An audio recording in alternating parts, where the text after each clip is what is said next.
ये डब्बा यहाँ क्यों रखा है पार्वती? ये दान का डब्बा है सावित्री। हम जो मंदिर अपनी जमीन पर बना रहे हैं उसके लिए सभी गांव वालों से हमें सहयोग चाहिए। हम ये साईं का मंदिर बनाएंगे तो हमें पुण्य मिलेगा। हम चाहते हैं कि सारा गांव पुण्य कमाए। साईं बाबा के मंदिर के लिए मैं अपनी तरफ से 10 रुपए दान में देता हूं। जो जिसकी इच्छा हो वो इस दान पेटी में डाल दो और लो, साईं बाबा का नाम भला ही भला होगा।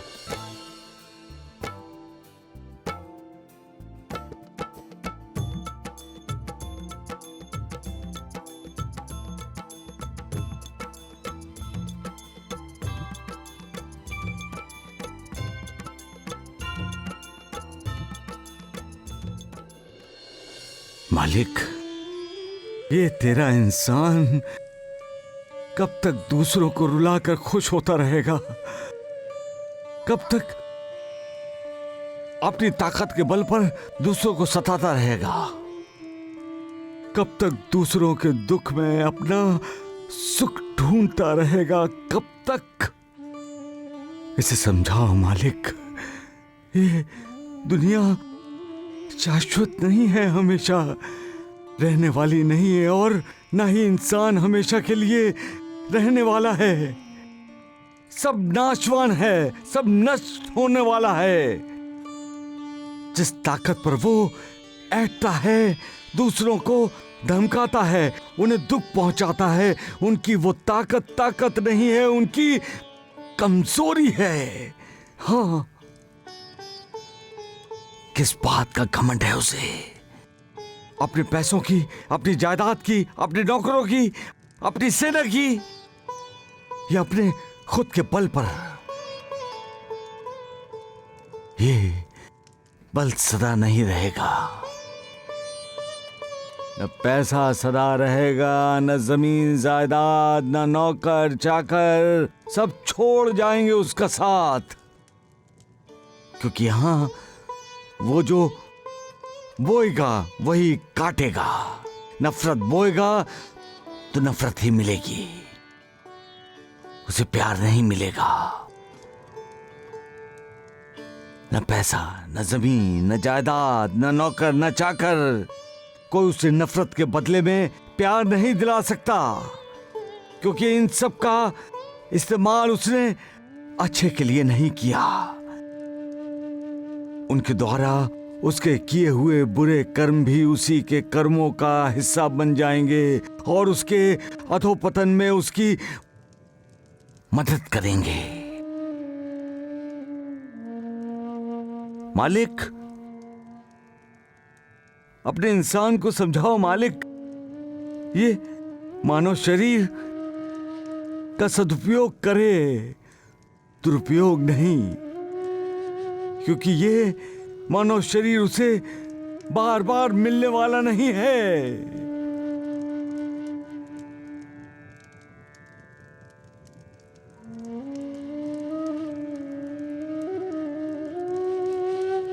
सबका मालिक एक। पानी।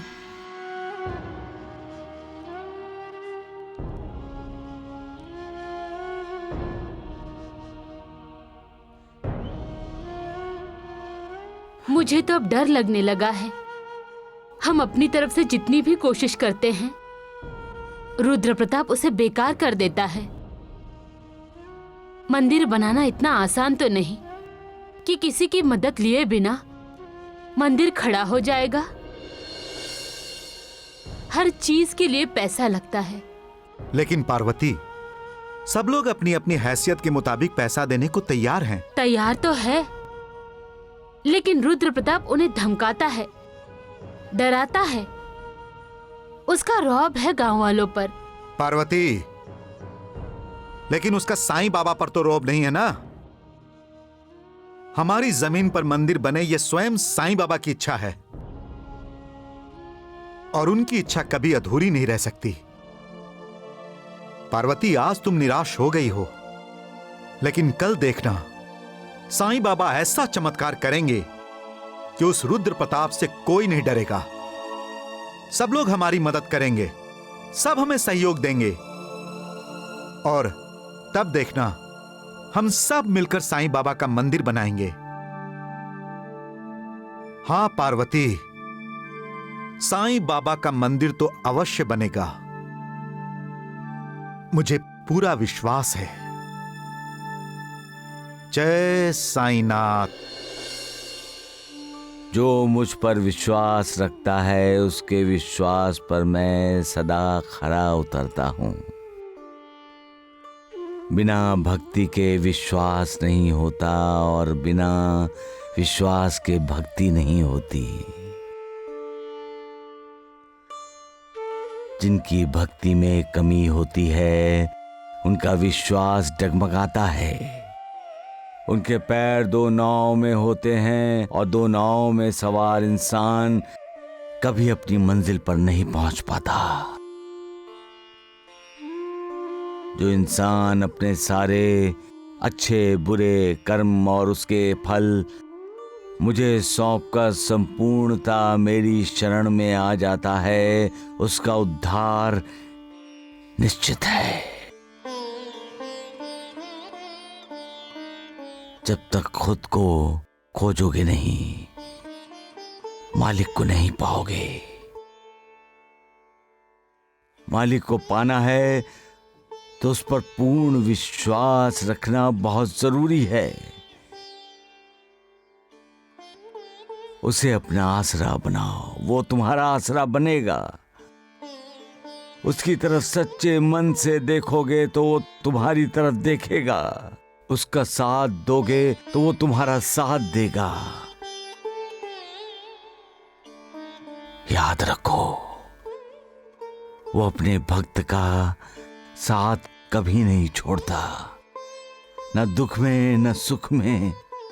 शर्त यह है कि तुम उसका साथ कभी नहीं छोड़ो। न सोते न जागते।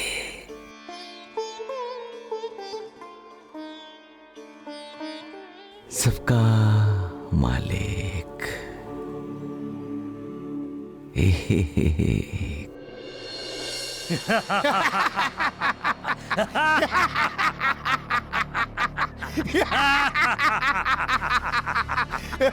शक्ल देखने जैसी हो गई थी शंकर की।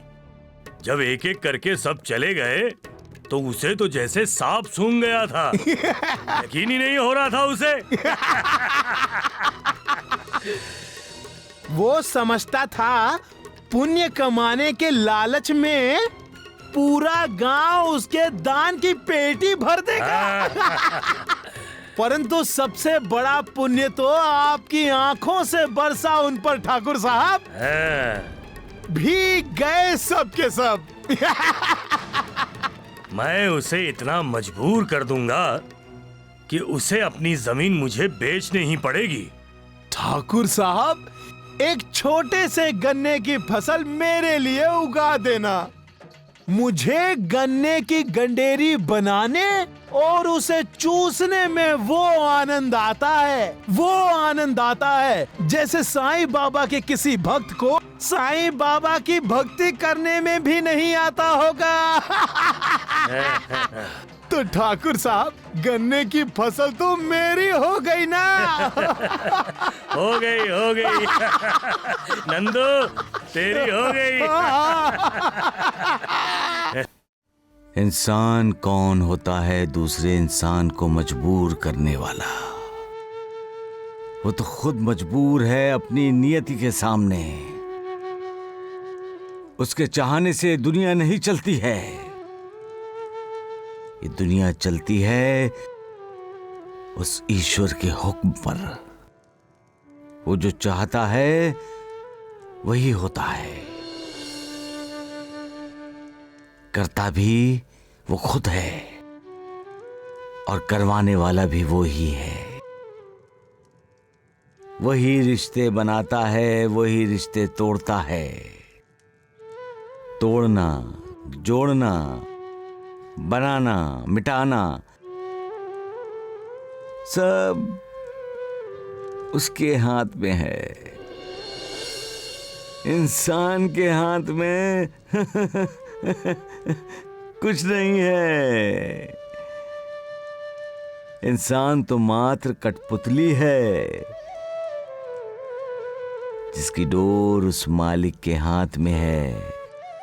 आहा, वो नचाता है और इंसान नाचता है। पर देवा, सत्य को जानते और समझते हुए भी इंसान दूसरे इंसान को क्यों मजबूर कर देना चाहता है? नफरत का कोई कारण ना होते हुए भी एक इंसान दूसरे इंसान से नफरत क्यों करता है देवा? श्यामा, इंसान एक दूसरे से प्यार भी करता है। कभी कभी एक इंसान दूसरे इंसान को जानता तक नहीं, फिर भी मिलते ही दोनों की आंखों में प्यार उभर आता है। ऐसा लगता है जैसे वर्षों पुरानी पहचान है। हाँ देवा, लेकिन ऐसा क्यों होता है? इसे ही ऋणानुबंध कहते हैं श्यामा। ऋण का अनुबंध। और ये अनुबंध इंसान के जीवन के साथ कई जन्मों से जुड़ा होता है, जैसे हमारा और तुम्हारा रिश्ता, हम दोनों का साथ 72 जन्मों का साथ है श्यामा। पर वो साथ किस काम का देवा? मुझे तो आपसे कुछ भी नहीं मिला। गुरुजी, साईं बाबा का साथ तो आपको हर जन्मों से है। क्या इससे बड़ा भी सौभाग्य कुछ और हो सकता है? सगुण भाईजान ठीक कह रहे हैं गुरुजी। बाबा की कृपा आप पर जो है, क्या ये कम है? अरे कम है, तभी तो मेरी देवा से शिकायत है नूरबाजी। तुम्हारी ये शिकायत आगे भी बनी रहेगी श्यामा। क्यों? क्यों देवा? क्योंकि ये भी ऋणानुबंध का एक हिस्सा है। हाँ। आज मैं तुम्हें एक कहानी सुनाता हूँ श्यामा। किसकी कहानी? गुरुजी की बाबा? ये ऋणानुबंध की। सालों पहले लीलाधर नाम का एक साहूकार था। धन संपत्ति, मान सम्मान सब कुछ था उसके पास। लेकिन समय के साथ साथ एक एक करके सब छूटते चले गए। फिर क्या हुआ बाबा, बताइए ना। जब शरीर बूढ़ा हो गया तो उसके पास सिर्फ उसकी पत्नी रह गई। उसके बच्चों ने उसे अपने साथ रखने से इनकार कर दिया। अपने बूढ़े माता पिता को? हाँ नूरबाजी, ये भी ऋणानुबंध का ही एक हिस्सा है कि एक बच्चा अपने माता पिता में अपनी छवि देखता है, अपना अक्स देखता है, तो दूसरा उस छवि, उस अक्स से मुंह फेर लेता है। अपने बच्चों से ठुकराए जाने पर लीलाधर अपनी पत्नी गोदावरी के साथ उस मंदिर में रहने के लिए चला जाता है जो कभी उसके पूर्वजों ने बनाया था। उस मंदिर में कभी कोई आता जाता नहीं था। मंदिर के अंदर ही एक बरगद का पेड़ था जो पानी के अभाव में सूखने की कगार पर था। दोनों पति पत्नी उस मंदिर और उस पेड़ की सेवा करने लगे। समय बड़े से बड़े घाव को भर देता है और इंसान अपने बीते कल को भुलाकर अपने आज में जीने लगता है। लीलाधर और गोदावरी के आज में 16 साल की सुंदर सी कन्या बेटी बनकर आई। कौन थी वो लड़की बाबा? ये ना लीलाधर जान पाया और ना ही गोदावरी। दोनों को वो लड़की इतना ही बता पाई कि उसके माता पिता अब जीवित नहीं हैं। लीलाधर और गोदावरी ने उसे अपनी पुत्री मानकर अपना सारा प्यार उस पर निछावर कर दिया।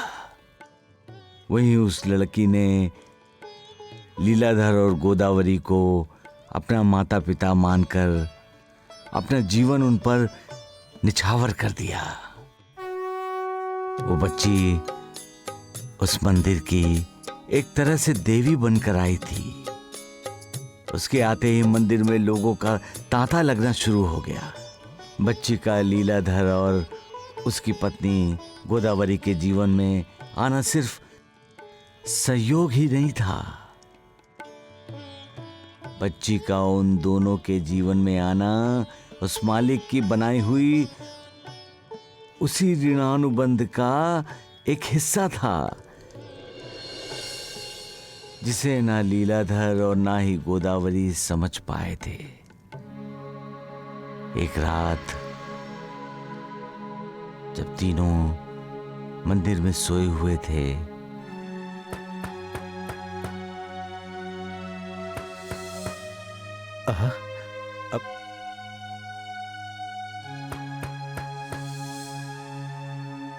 कौन है भाई?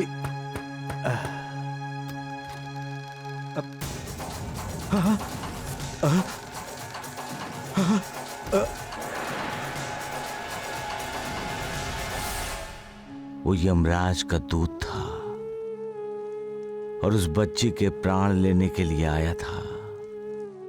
उस बच्ची की आयु पूरी हो चुकी थी और उसे यमराज के दूत के साथ यमलोक जाना था। बाबा, फिर क्या हुआ बाबा? दोनों पति पत्नी उस दूत के सामने गिड़गिड़ाने लगे, रोने लगे। तुम्हें जिंदगी चाहिए तो हमारी ले लो। हमने तो अपनी पूरी जिंदगी जी ली है, लेकिन उस बच्ची ने तो अभी तक कुछ देखा भी नहीं है। संसार क्या होता है वो उसे समझ ही नहीं है। देखो देखो, तुम मेरी जान ले लो, हाँ मेरी जान ले लो, लेकिन उस बच्ची की जान बख्श दो। कुछ ही दिनों में उस बूढ़े पति पत्नी को उस बच्ची से इतना मोह हो गया था कि उसके लिए दोनों अपनी जान तक देने के लिए तैयार हो गए। बच्ची के प्रति ममता उन दोनों का अंतर्मन तक हिला चुका था। तब वो बच्ची उठकर कहती है, मुझसे इतना मोह क्यों? क्यों कर रहा है इतना मोह मुझसे?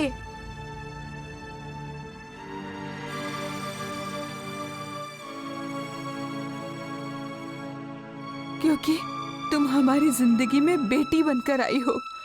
हम तुम्हें बहुत प्यार करते हैं बेटी। और हम अपनी बेटी को मृत्यु के मुख में कैसे जाने दे? तुमने जीवन को देखा कहाँ है बेटी? काश ये ख्याल आपको 16 साल पहले आया होता। 16 साल पहले इतनी ही ममता ने आपके दिल में अंगड़ाई ली होती तो आज आपके सामने ये बेटी आपकी अपनी बेटी होती।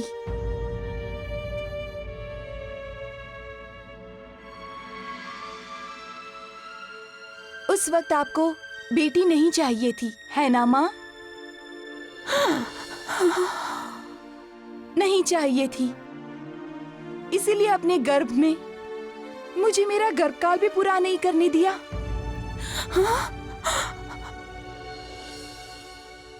मैं आपकी बेटी बनना चाहती थी, आपको माँ पिताजी कहकर पुकारना चाहती थी, लेकिन मेरी पुकार जब तक आप सुन पाते, मुझे गर्भपात करके गर्भ से निकाल बाहर फेंका।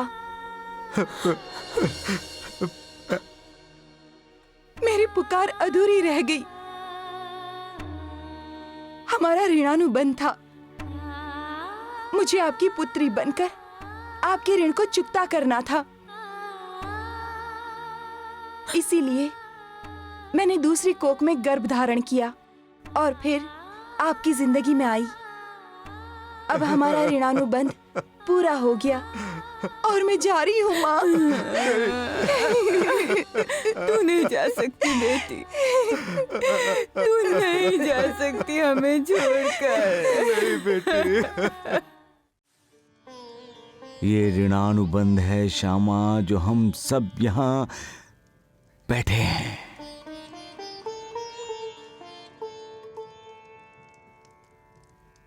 ये आंसू प्यार है, ममता है श्यामा, जो आंखों से बहकर बताता है कि ये ऋणानुबंध क्यों है। संसार के जितने भी रिश्ते हैं, जितने भी नाते हैं, जिससे भी हम मिलते हैं, बिछड़ते हैं, वो सब कहने के लिए सहयोग है। लेकिन सच्चाई ये है कि इन सब के पीछे ऋणानुबंध है। सारी सृष्टि इसी से बंधी है।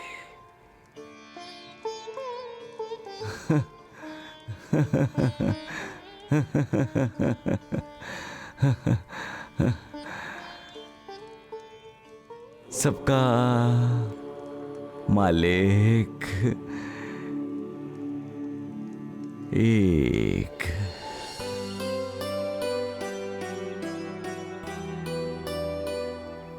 मैं पानी लेकर आती हूँ।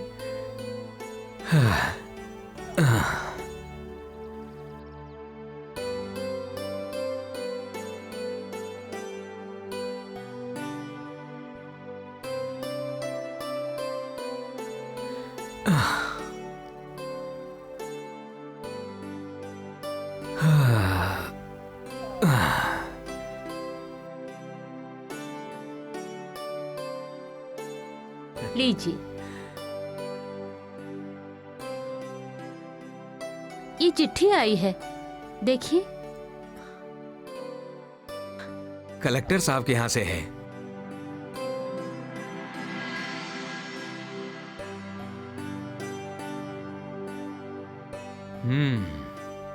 क्या लिखा है? कलेक्टर साहब ने मुझे बुलाया है, बहुत जरूरी काम है। कल ही मुझे जाना पड़ेगा। जाना जरूरी है तो कल ही जाकर जल्दी वापस आइए। शिरडी से बाहर जाने के लिए बाबा की इजाजत लेनी होगी।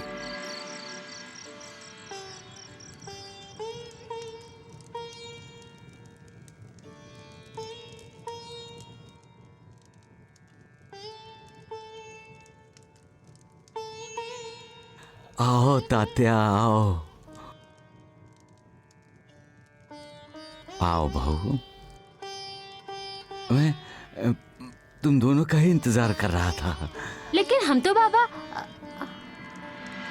बैठो बैठो बैठो। ठीक है बाबा, ठीक है। बाबा, मैं आपसे इजाजत लेने आया हूँ। नासिक जाने की? नहीं तात्या, नहीं। तुम शिरडी छोड़कर नासिक नहीं जाओगे। पर बाबा, सरकारी काम है, जाना तो पड़ेगा ही।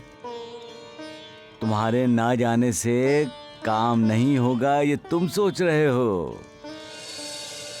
लेकिन मालिक कुछ और ही सोच रहा है। लेकिन बाबा।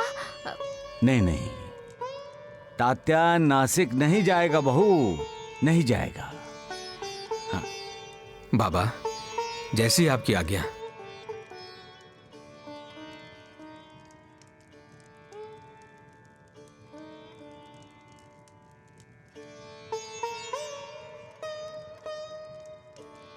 चलता हूं बाबा, चलो।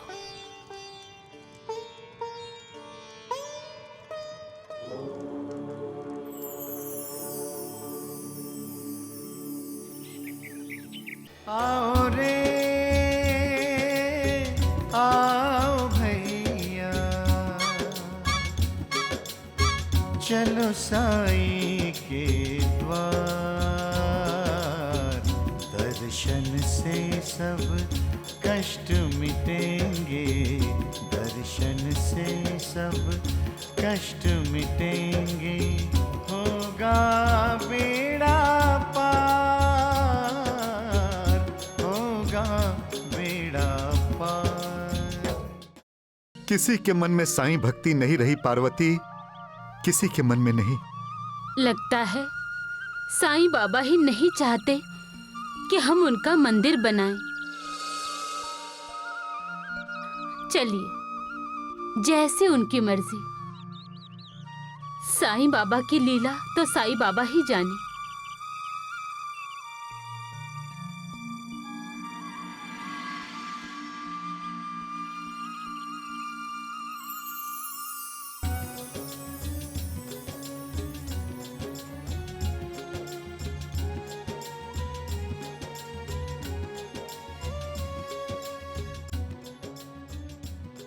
पार्वती, पार्वती देखो, देखो साईं बाबा अपनी तरफ आ रहे हैं। हाँ।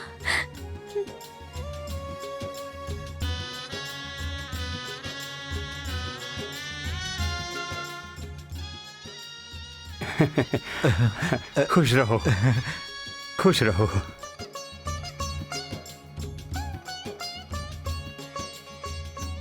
पार्वती, मुझे ऐसा लग रहा है कि पार्वती, साईं बाबा खुद हमें आशीर्वाद देने के लिए आए थे। हाँ। आशीर्वाद में बड़ी ताकत होती है, क्योंकि आशीर्वाद में कमाए गए पुण्यों का फल होता है। आशीर्वाद देने वाला अपने हिस्से के पुण्यों को कम करके दूसरों के पुण्यों को बढ़ाता है। भाग्यशाली वो है जिसे आशीर्वाद मिलता है, और आशीर्वाद देने वाला भगवान हो, मालिक हो। तो फिर तो इंसान का कोई भी कर्म असफल नहीं हो सकता। कोई इच्छा अधूरी नहीं रह सकती। कोई कांटा, कोई पत्थर उसके मार्ग को नहीं रोक सकता। अरे तात्या, आओ। प्रणाम बाबा। आओ, बैठो बैठो बैठो बैठो बैठो बैठो बैठो बैठो बैठो। लड्डू खाओगे? हाँ हाँ। नहीं बाबा, मुझे नहीं चाहिए। क्यों? मुझे मीठा पसंद नहीं है। झूठ बोल रहे हो तुम। तुम्हें मीठा बहुत पसंद है। अरे मुझसे ज्यादा तुम्हें कोई और जानता है क्या? बचपन में तुम मेरी झोली में हाथ डालकर लड्डू निकालकर खा लेते थे। हाँ। लो, लड्डू खाओ खाओ। बाबा, आ गई नूरबाजी। क्या चल रहा है दोनों भाइयों में? कुछ भी चल रहा है, मैं तुम्हें क्यों बताऊं? जाओ जाओ, तुम दोनों जाओ जाओ, सब जाओ। जाती हूँ साईं बाबा, परंतु आपने हाथ में क्या छिपाया है ये तो बताइए। हाथ में? हाँ बाबा। हाथ में तो कुछ भी नहीं है। आप झूठ बोल रहे हैं साईं बाबा, दिखाइए पहले। अरे तुम मुझे परेशान क्यों कर रही हो? अरे दिखाइए ना। ये देखो, कुछ भी नहीं है। क्या कुछ नहीं है साईं बाबा? वो दूसरा हाथ दिखाइए। दूसरे हाथ में भी कुछ नहीं है। और ये देखो। साईं बाबा, आप दोनों हाथ दिखाइए मुझे। दोनों हाथ? हाँ। अरे दिखाइए। कुछ नहीं है। ये देखो।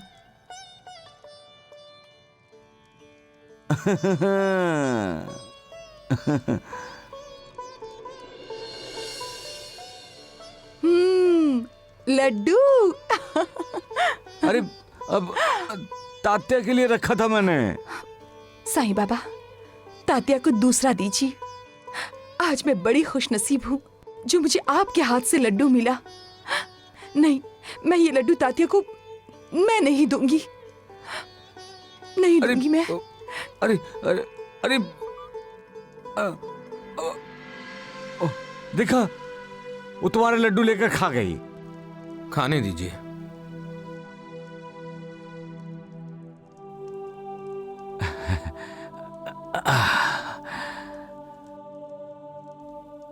नाराज हो? नहीं, खुश हूं। फिर चेहरे पर ये उदासी क्यों? कल मुझे नासिक जाना है बाबा।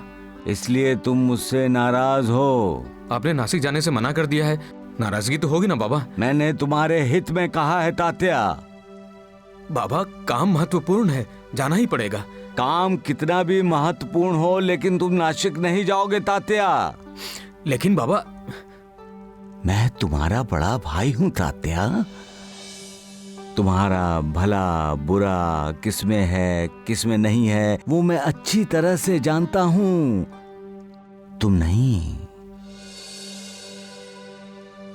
चला नासिक जाने। अरे वाह। लेकिन बाबा।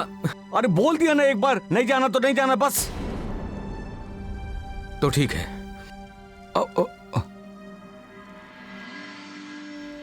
तात्या, तो क्या तुम मुझसे नाराज होकर जा रहे हो? अरे जब तुम इतने से थे तब मैंने तुम्हें प्यार दिया, दुलार दिया। अब तुम्हारी शादी हो गई है तो क्या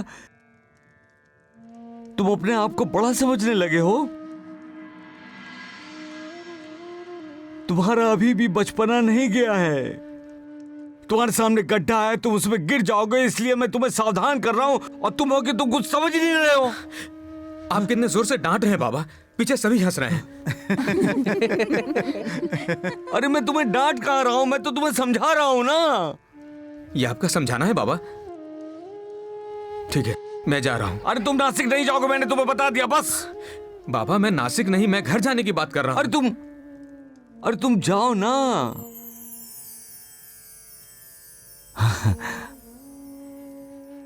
बहू भी इंतजार कर रही होगी। तुम भी कमाल के हो तात्या। तुम शायद भूल गए हो, इसलिए बता रहा हूं।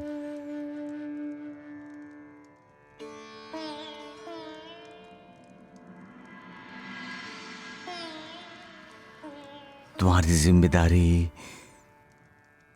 मां ने मुझ पर सौंपी है। मां के मरते समय मैंने मां को वचन दिया था कि तात्या को मैं संभालूंगा, तात्या की मां बनूंगा। तात्या और उसके बीच कोई खतरा हो तो मैं दीवार बनूंगा, मैं दीवार बनकर खड़ा हो जाऊंगा। बाबा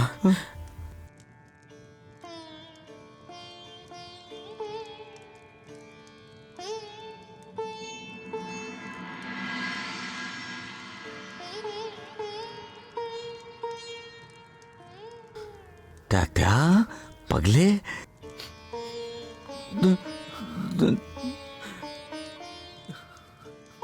तुम्हारी आंखों में आंसू तात्या। हाँ? मुझे माफ कर दीजिए बाबा। अरे किस लिए? हाँ? हाँ? हमसे नाराज मत होइए पगले ना, अब नाराज नहीं हूं ना। हाँ? अब मैं नासिक नहीं जाऊंगा बाबा, नहीं जाऊंगा।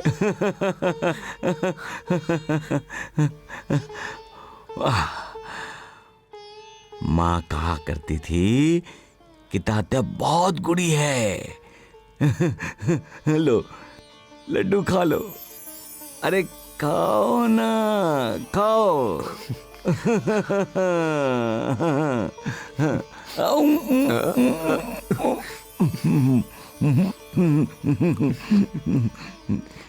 सबका मालिक। एक।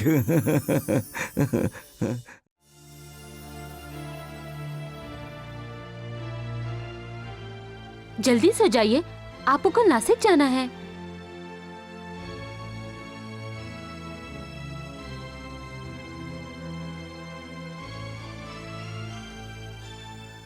शारदा, हाँ, कल मैं नासिक नहीं जा रहा हूँ।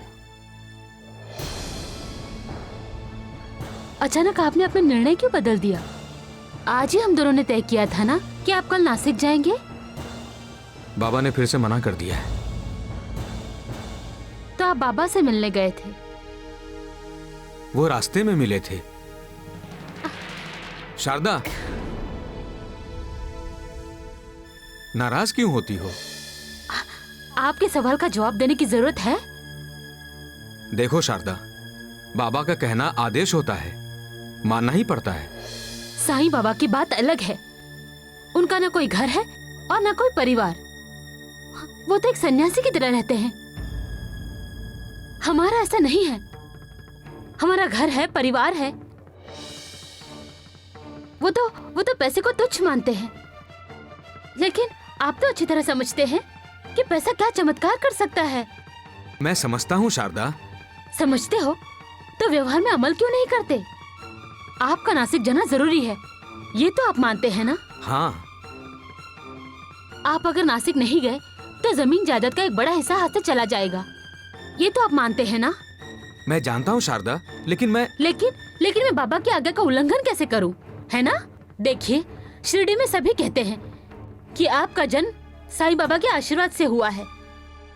कई वर्षों का लगाव है उन्हें आपसे। वो तो आपको अपना छोटा भाई कहते हैं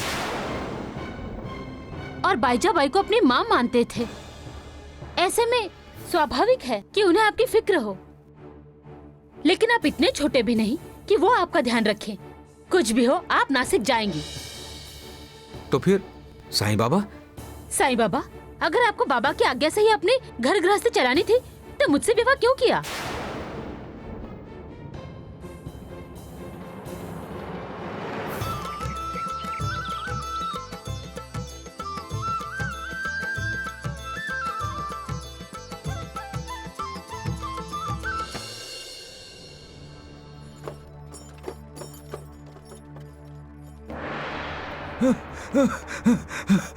तात्या, मत जाओ तात्या।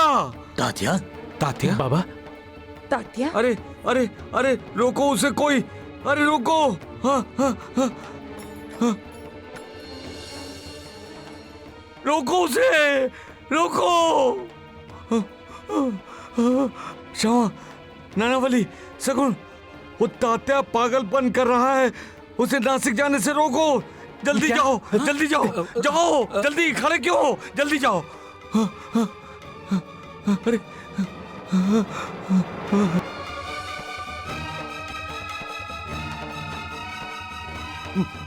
तात्या, तात्या? तात्या? तात्या, तात्या? अरे शारदा बेटी, तात्या कहाँ है? वो तो अभी अभी बैलगाड़ी में बैठकर नासिक के लिए चले क्या गए। नासिक? अरे उसे नहीं जाना चाहिए था। चलो हम चलकर उसे रोकते हैं। हाँ, चलो चलो चलो। तात्या, तात्या? वो तो दूर दूर तक दिखाई नहीं दे रहा नानावली। लगता है वो गांव की सीमा को पार कर चुका है। आज हम बाबा की आज्ञा का पालन नहीं कर सके सगुण। तात्या को नहीं रोक सके हम।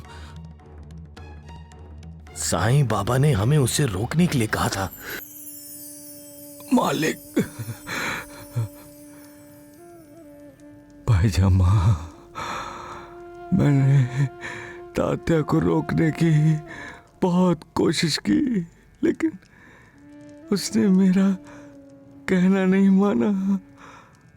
मुझे क्षमा कर दो भाईजामा, मुझे क्षमा कर दो माँ, क्षमा कर दो, क्षमा कर दो माँ।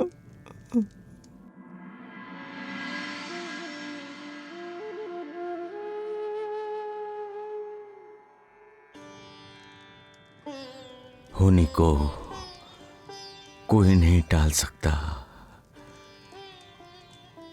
शिरडी के लोग जिसे साईं बाबा कहते हैं, वो साईं बाबा भी नहीं, होनी होकर ही रहती है, क्योंकि होनी का होना मालिक की इच्छा होती है। भला मालिक की इच्छा को कोई कैसे चुनौती दे सकता है? इस बंधन में इंसान बंधा ही जाता है। इस कर्म बंधन से किसी को छुटकारा नहीं है। होनी इंसान के कर्मों का भोग है, जो इंसान को भुगतना ही है। सबका मालिक एक, सबका